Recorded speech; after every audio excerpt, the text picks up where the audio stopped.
الحمد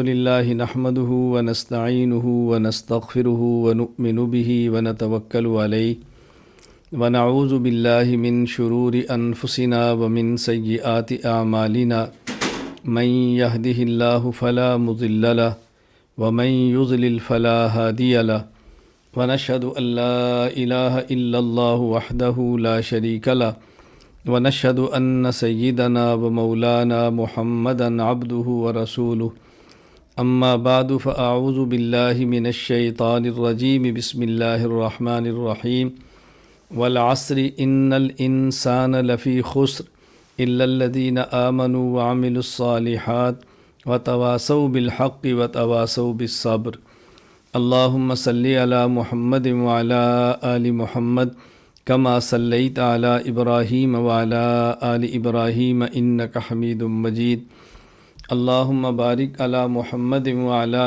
آل محمد كما باركت على إبراهيم وعلى آل إبراهيم إنك حميد مجيد۔ اللہ تعالیٰ نے سورۃ العصر میں قسم اٹھا کر مضمون ارشاد فرمایا۔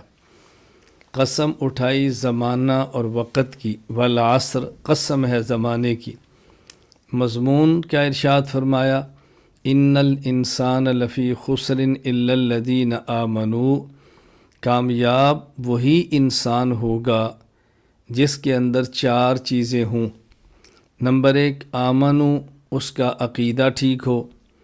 نمبر 2 عمل الصالحات، اس کے اعمال سنت کے مطابق ہوں۔ نمبر 3 تواصوا بالحق، صحیح عقیدہ اور مسنون عمل کی دعوت دیتا ہو۔ نمبر 4 تواصوا بالصبر، اگر اس دعوت پر مشکل آئے تو خندہ پیشانی سے برداشت کرتا ہو۔ اور اس صورت مبارکہ کا ایک دوسرا مفہوم یوں ہے کہ قسم ہے زمانے کی، کامیاب وہ انسان ہوگا۔ نمبر 1 آمنو، اس کا عقیدہ ٹھیک ہو۔ نمبر 2 عمل الصالحات، اعمال سنت کے مطابق ہوں۔ نمبر 3 تواصوا بالحق، اگر عقیدے میں فساد آئے کسی شبہے کی وجہ سے تو اس شبہے کو زائل کرتا ہو۔ نمبر 4 تواصوا بالصبر، اعمال میں کوتاہی آتی ہے خواہشات کی وجہ سے، اپنی خواہشات اور شہوات کو قابو کرتا ہو۔ تو اللہ تعالیٰ نے اس صورت مبارکہ میں قسم اٹھا کر یہ مضمون ارشاد فرمایا ہے۔ یہاں دیکھیں، نمبر 1 عقیدہ، نمبر 2 مسنون اعمال، نمبر 3 صحیح عقیدہ اور عمل صالح کی دعوت، نمبر 4 صحیح عقیدہ اور عمل صالح کی دعوت پر اگر تکلیف ہو تو برداشت کرنا۔ ان میں سب سے اہم چیز عقیدہ اور عمل ہے۔ اللہ تعالیٰ نے اس کو سمجھانے کے لیے قسم اٹھائی ہے۔ والعصر، قسم ہے زمانے کی۔ عربی زبان میں قسم ہمیشہ تاکید کے لیے نہیں ہوتی، بلکہ کبھی کبھی قسم ایک دعوے پر بطور دلیل کی ہوتی ہے۔ اللہ تعالیٰ نے دعویٰ کیا ہے ان الانسان لفی خسر الا الذین آمنوا وعملوا الصالحات وتواصوا بالحق وتواصوا بالصبر۔ یہ دعویٰ کیا کہ کامیاب وہ انسان ہوگا جس کا عقیدہ ٹھیک ہو، عمل صالح ہو، صحیح عقیدہ عمل صالح کی دعوت دے اور اس دعوت پر مشکل آئے تو برداشت کرے۔ یہ دعویٰ ہے کہ کامیاب وہی ہوگا جس کے اندر یہ چار اوصاف ہوں گے۔ اس دعوے پر دلیل کیا ہے؟ والعصر، زمانہ، تاریخ، جسے ہم کہتے ہیں ہیومن ہسٹری، حضرت آدم علیہ السلام سے لے کر آج تک کی پوری تاریخ آپ کھنگالیں، کیا اللہ رب العزت نے قرآن کریم میں اسلوب اختیار فرمایا ہے۔ فرمایا پوری انسانی تاریخ اس بات پر گواہ ہے۔ یہ جو ہم نے بات کی ہے کہ وہی کامیاب ہوگا جس کا عقیدہ صحیح ہو، عمل ٹھیک ہو، دعوت دیتا ہو، دعوت پر مشکل آئے برداشت کرتا ہو۔ اس میں دلیل کیا ہے؟ پوری انسانی تاریخ کو دیکھ لو، وہی کامیاب ہوا جس کے اندر یہ چار اوصاف ہوئے۔ جس شخص کے اندر یہ اوصاف نہیں ہے وہ کبھی بھی کامیاب نہیں ہو۔ تو والعصر یہ اللہ نے دلیل دی ہے اپنے دعوے پر۔ قرآن کریم کا مبارک طرز یہ ہے کہ قرآن جب بھی کوئی دعویٰ کرتا ہے تو دعوے پر دلیل دیتا ہے۔ بلا دلیل بات کرنا قرآن کریم کا مزاج نہیں ہے، اس لیے اپنے دعوے پر دلائل پیش کرنا یہ قرآنی اسلوب ہے، یہ قرآنی طرز ہے، یہ قرآنی انداز ہے۔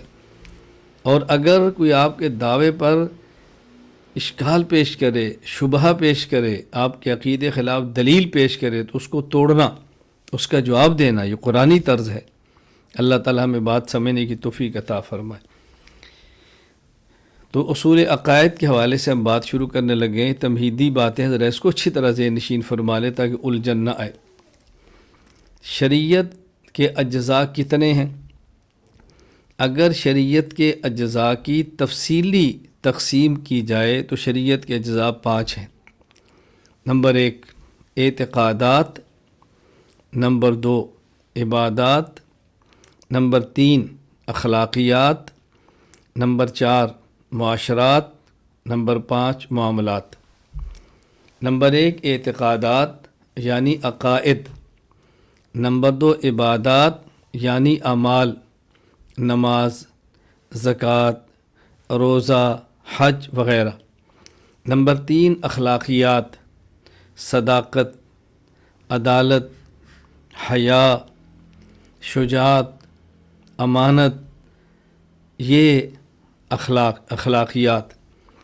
نمبر 4 معاشرات، معاشرہ، حسن معاشرہ، رہن سہن، شوہر کا بیوی کے ساتھ رہنے کا طرز کیا ہے، والدین کا اولاد کے ساتھ طریقہ کیا ہے، انسان کا دوسرے انسان کے ساتھ طریقہ کیا ہے، معاشرت کیا ہے، شوہر بیوی شوہر کے ساتھ، والدین اولاد کے ساتھ، اولاد والدین کے ساتھ، بھائی بہن کے ساتھ، بہن بھائی کے ساتھ، خاندان کے ساتھ، محلے والوں کے ساتھ، قبیلے والوں کے ساتھ، حتیٰ کہ دنیا میں کسی فرد کا فرد سے جو ایک معاشرتی تعلق ہے وہ کیا ہے۔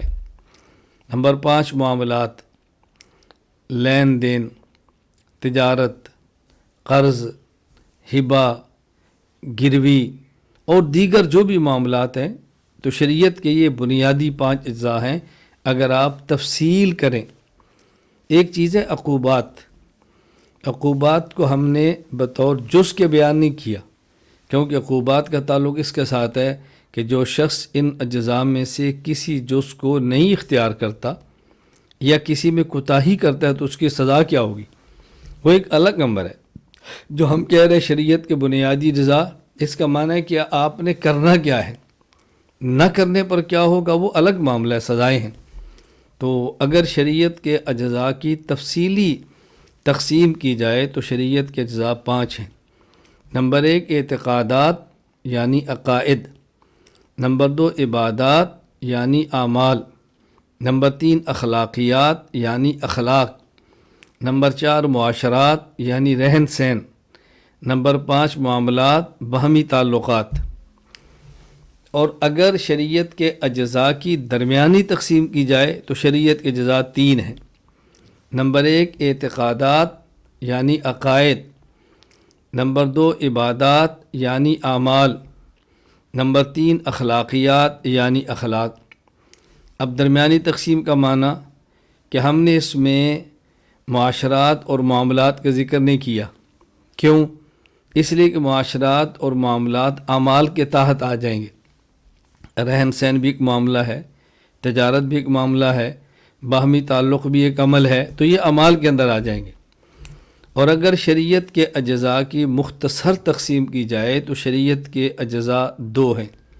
نمبر 1 اعتقادات یعنی عقائد، نمبر 2 عبادات یعنی اعمال۔ اب اس میں اخلاقیات کا اور معاشرات کا اور معاملات کا ذکر نہیں۔ کیوں؟ اس لیے کہ اخلاق سے جو نتائج مرتب ہیں وہ اعمال کی صورت میں ہیں۔ خلق ہے حیا، اس کا نتیجہ غض بصر، آنکھ کو جھکانا نامحرم کو دیکھ کر، یہ عمل ہے۔ اسی طرح خلق یہ ہے شجاعت، اس کا نتیجہ جہاد فی سبیل اللہ ایک عمل ہے، خلق سخاوت اس کا نتیجہ انفاق فی سبیل اللہ یہ ایک عمل ہے۔ تو اس لیے یہ کسی درجے میں اعمال کے اندر آ جاتے ہیں، تو ہم نے اس کا ذکر نہیں کیا۔ تو یوں سمجھیں کہ شریعت کے اجزاء کی تفصیلی تقسیم کریں تو اجزاء 5 ہیں: اعتقادات یعنی عقائد، عبادات یعنی اعمال، اخلاقیات یعنی اخلاق، معاشرات یعنی رہن سہن، معاملات باہمی تعلقات۔ اگر درمیانی تقسیم کریں تو شریعت کے اجزاء 3 ہیں: اعتقادات یعنی عقائد، عبادات یعنی اعمال، اخلاقیات یعنی اخلاق۔ اور اگر شریعت کی نہایت مختصر تقسیم کریں تو اجزاء 2 ہیں: اعتقادات یعنی عقائد، عبادات یعنی اعمال۔ تو یہ شریعت کے اجزاء کی تقسیم ہے۔ ہم نے چونکہ گفتگو تفصیل کے ساتھ عقائد پر کرنی ہے، اس لیے ان باتوں کو اچھی طرح سمجھنا ضروری ہے تاکہ کبھی بھی الجھن پیدا نہ ہو۔ عقیدہ کہتے کسے ہیں؟ عقیدہ کا معنی کیا ہے؟ عقیدہ کی تعریف کیا، اس کو سمجھیں۔ عقیدہ کا لغوی معنی المنجد میں ہے ما عقد علیہ القلب والضمیر، انسان اپنے دل اور ضمیر کو جس کا پابند بنائے اسے عقیدہ کہتے ہیں۔ المنجد میں عقیدہ کی دوسری تعریف اور لغوی معنی بیان کیا گیا ہے ما تدین بہ الانسان واعتقد، جس کو انسان اپنا دین بنائے اور اس کا اعتقاد رکھے اسے عقیدہ کہتے ہیں۔ میں سمجھانے کے لیے کہتا ہوں، عقیدہ عقدہ سے ہے۔ عقدہ کہتے ہیں گرہ کو، یعنی اپنے دل میں کسی نظریے کو یوں مضبوط گرہ دے کر باندھ دیا جائے کہ آدمی کے جسم کے ٹکڑے ہو جائیں لیکن اس عقیدے والی گرہ نہ کھلے، اس کا نام ہے عقیدہ۔ میں سمجھانے کے لیے کہتا ہوں، عقیدہ کسے کہتے ہیں؟ عقیدہ عقدہ سے ہے۔ عقدہ کہتے ہیں گرہ، جس طرح رسی میں گرہ باندھتے ہیں تو رسی مضبوط ہوتی ہے، تو عقیدہ کا معنی ہے کہ انسان اپنے دل میں اپنے اندر نظریات کی ایسی گرہ باندھ لے کہ انسان کے جسم کے ٹکڑے بھی ہو جائیں تب بھی وہ نظریات کی گرہ نہ کھلے، اس کا نام ہے عقیدہ۔ حضرت بلال رضی اللہ تعالیٰ عنہ کو تپتی ریت پہ لٹایا گیا، زبان احد احد کہہ رہی ہے۔ حضرت خباب رضی اللہ تعالیٰ عنہ کو جلتی آگ پہ لٹایا گیا لیکن زبان احد احد کہہ رہی ہے۔ حضرت عمار رضی اللہ تعالیٰ عنہ کو شہید کر دیا گیا لیکن زبان احد احد کہہ رہی ہے۔ حضرت سمیہ کے جسم کے ٹکڑے ہو گئے، زبان احد احد کہہ رہی ہے۔ یہ ہے عقیدہ۔ عقیدہ کے اصطلاحی معنی، شریعت عقیدہ کسے کہتی ہے؟ عبداللہ بن عبد الحمید الاسری الوجیز فی عقیدت السلف الصالح، اس میں لکھتے ہیں ہی الامور التی یجب ان یصدق بها القلب وتطمئن الیها النفس حتی تکون یقینا ثابتا لا یمازجها ریب ولا یخالطها شک۔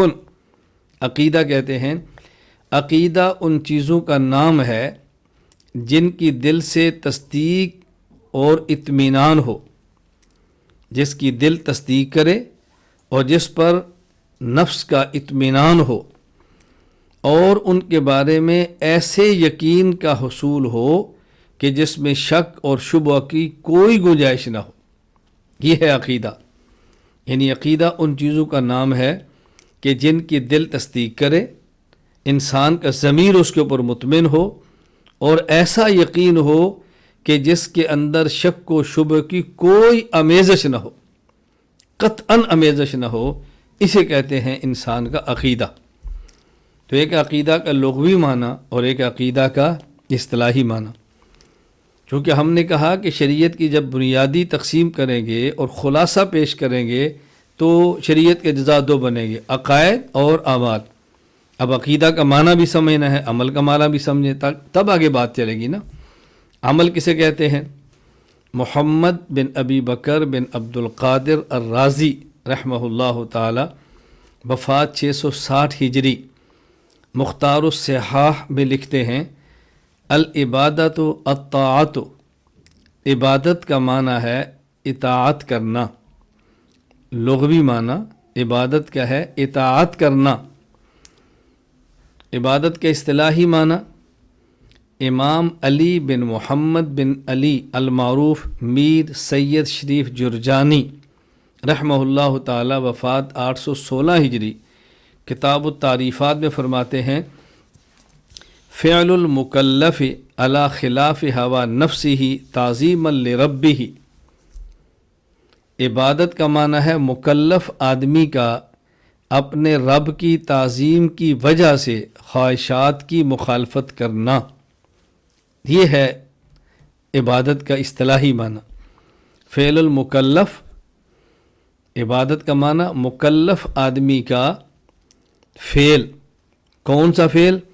علی خلاف ہوا نفسہ، جو اپنے نفس کی خواہش کے خلاف ہو، تعظیما لربہ، اور اپنے رب کی تعظیم کی وجہ سے ہو، اس کا نام ہے عبادت۔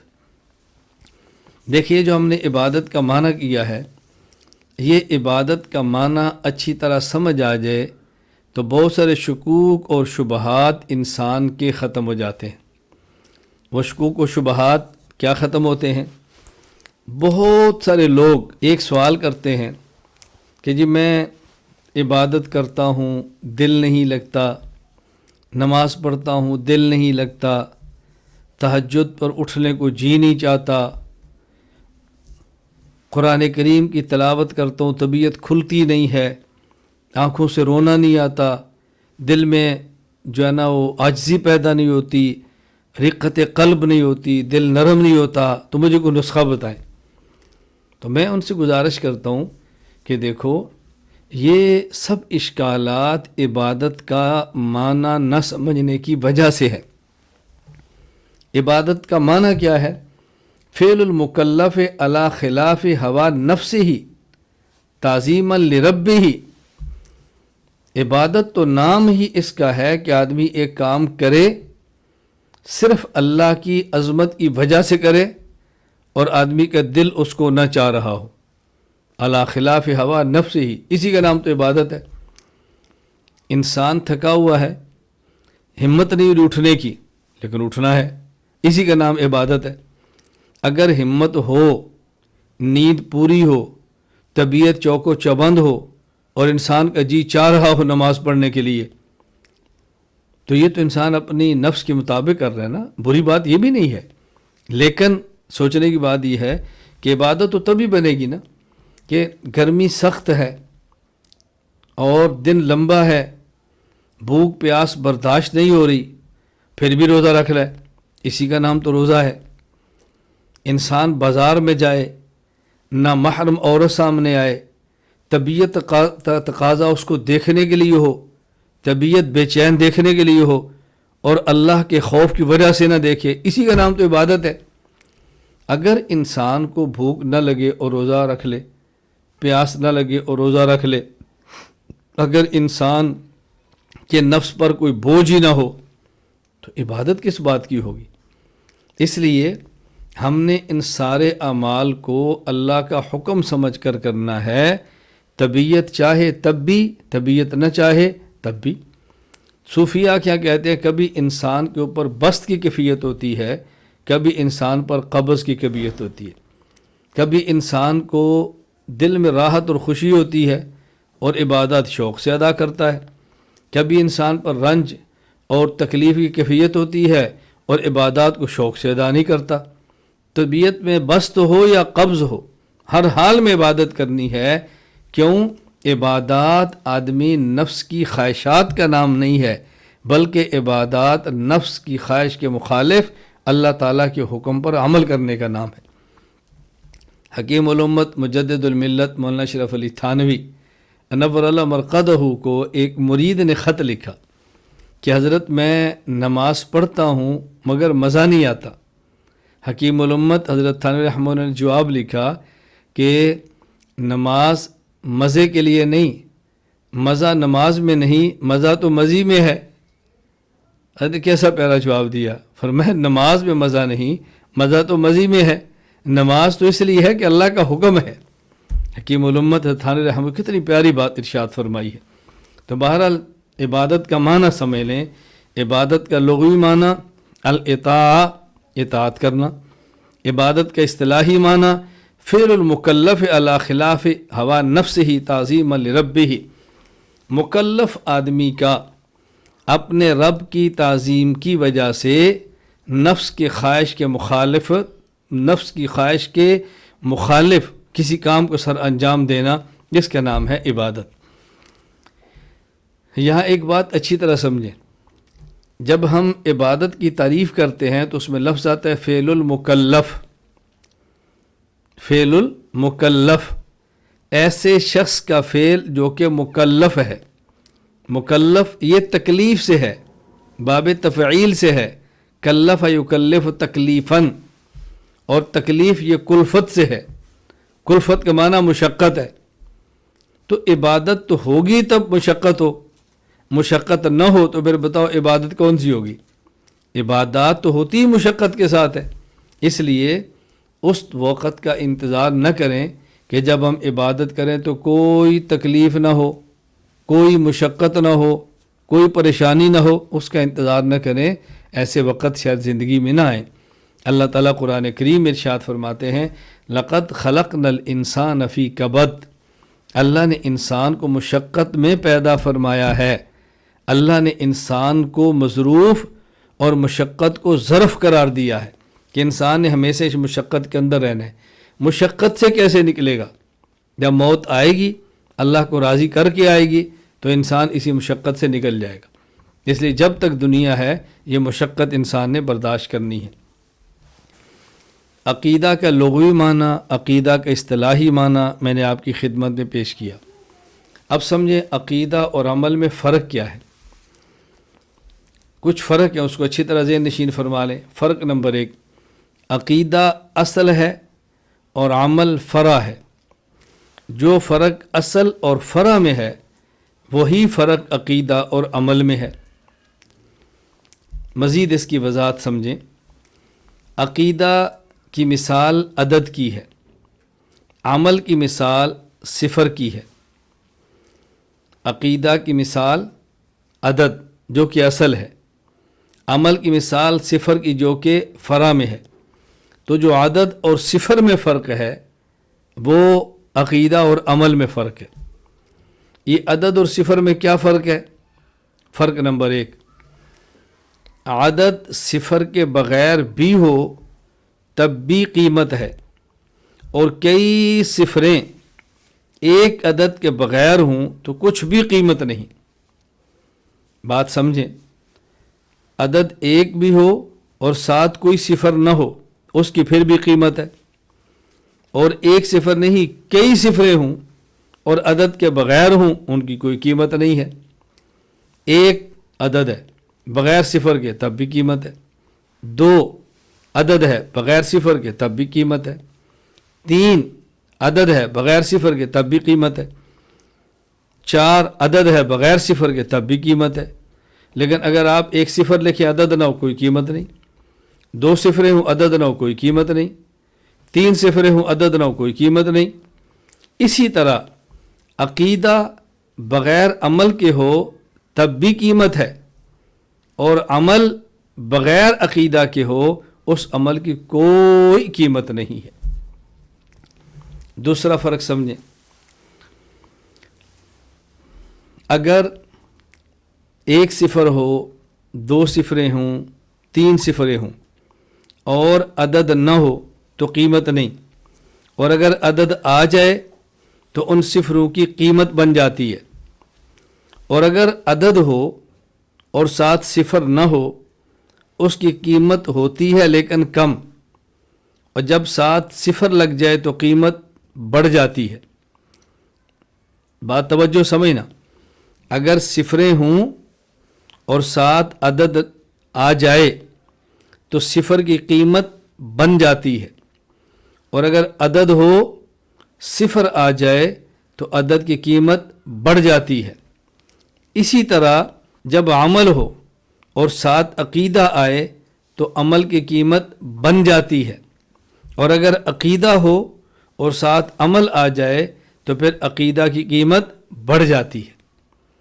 بات اچھی طرح ذہن نشین فرما لیں، صفریں ہوں ساتھ عدد آئے تو صفر کی قیمت بن جاتی ہے، عدد ہو اور ساتھ صفر آ جائے تو عدد کی قیمت بڑھ جاتی ہے۔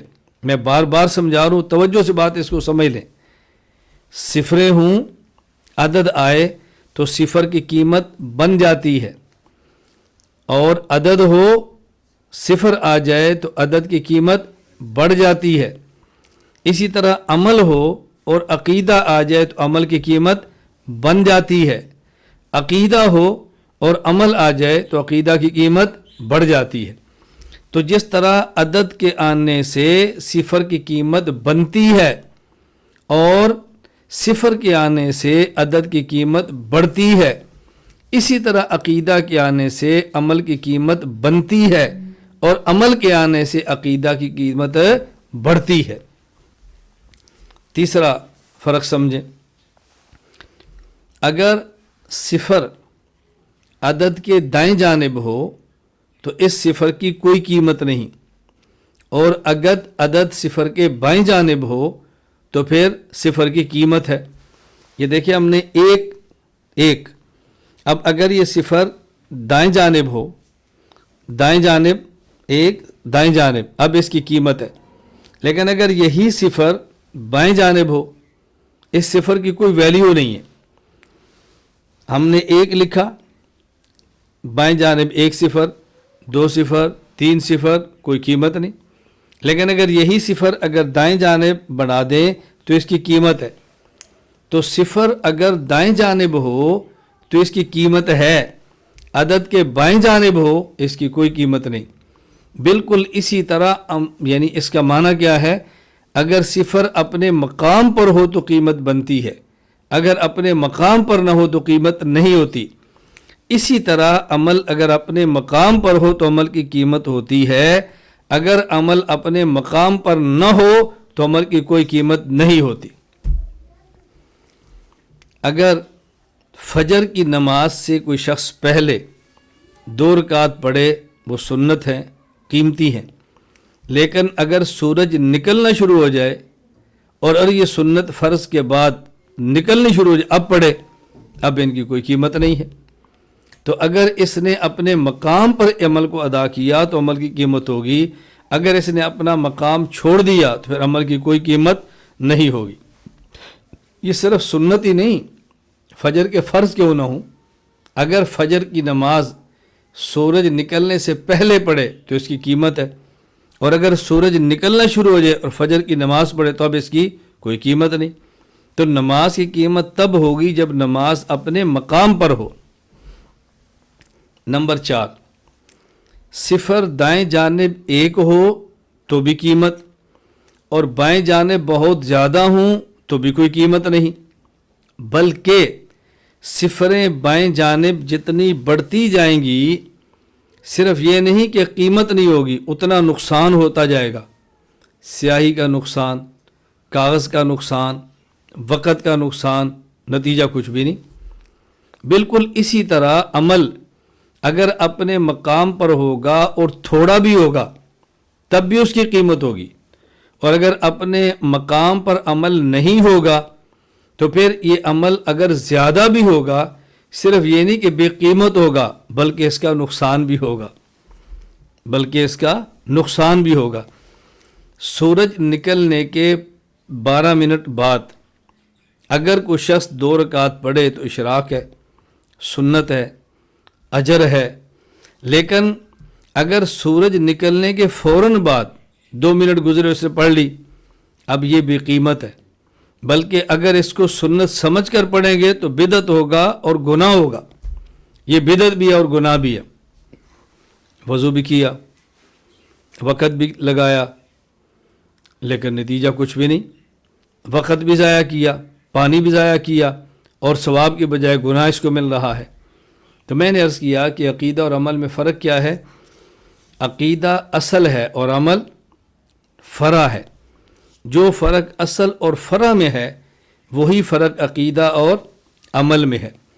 مزید وضاحت کے لیے میں نے بات عرض کی کہ عقیدہ کی مثال عدد کی ہے جو کہ اصل ہے، عمل کی مثال صفر کی ہے جو کہ فرع ہے۔ تو جو فرق عدد اور صفر میں ہے وہی فرق عقیدہ اور عمل میں ہے، اور اس پر میں نے آپ کی خدمت میں 4 فرق بیان کیے ہیں جو عدد اور صفر کے اندر ہیں۔ نمبر 1، عدد صفر کے بغیر ہو تو بے قیمت، اور نہ عدد صفر کے بغیر بھی ہو تب بھی قیمت، اور کئی ایک صفریں عدد کے بغیر ہوں تو بے قیمت ہے۔ تو عقیدہ عمل کے بغیر بھی قیمتی ہے، اور عمل عقیدے کے بغیر ہو تو عمل کی کوئی قیمت نہیں ہے۔ دوسرا فرق، اگر 3 صفریں بھی ہوں اور بغیر عدد کے ہوں تو ان کی کوئی قیمت نہیں، اور اگر ایک عقیدہ بھی ہو نہ اس کے ساتھ عدد لگا دے تو قیمت بن جاتی ہے۔ میں نے اس کو یوں سمجھایا، اگر عدد ہو بغیر صفر کے ہو تو قیمت ہے، اگر عدد ہو اور صفر آ جائے اس عدد کی قیمت بڑھتی ہے، صفر ہو اور عدد آ جائے تو قیمت بنتی ہے۔ اسی طرح عقیدہ ہو عمل آ جائے تو عقیدے کی قیمت بڑھتی ہے، اور عمل کے ساتھ عقیدہ آ جائے تو عمل کی قیمت بنتی ہے۔ نمبر 3، صفر کو دائیں کی بجائے بائیں جانب لکھیں تو کوئی فائدہ نہیں، بلا قیمت ہے، اور اگر صفر کو آپ بائیں کی بجائے دائیں جانب لکھیں تو قیمت ہے۔ اسی طرح عمل اپنے مقام پر ہو تو قیمت ہے، اور اپنے مقام پر نہ ہو تو کوئی قیمت نہیں۔ فرق نمبر 4، صفر اگر دائیں جانب 1 ہو تو پھر بھی قیمت، بائیں جانب بہت زیادہ ہوں تو صرف بے قیمت ہی نہیں بلکہ نقصان ہے، سیاہی کا خرچ، کاغذ کا خرچ، وقت کا خرچ۔ اسی طرح عمل اپنے مقام پر ہو تو اس کا فائدہ ہے، اور اگر اپنے مقام پر نہ ہو تو صرف یہ نہیں کہ بے قیمت ہے بلکہ اس کا نقصان بھی ہے۔ نمبر 2، میں وضاحت کر رہا ہوں، عقیدہ کا محل یہ دل ہے اور عمل کا محل یہ بدن ہے۔ تو جو فرق دل اور بدن میں ہے وہی فرق عقیدہ اور عمل میں ہے۔ پہلے میں نے بتایا فرق کیا ہے، عقیدہ اصل ہے اور عمل فرع ہے۔ تو جو فرق اصل اور فرع میں ہے وہی فرق عقیدہ اور عمل میں ہے۔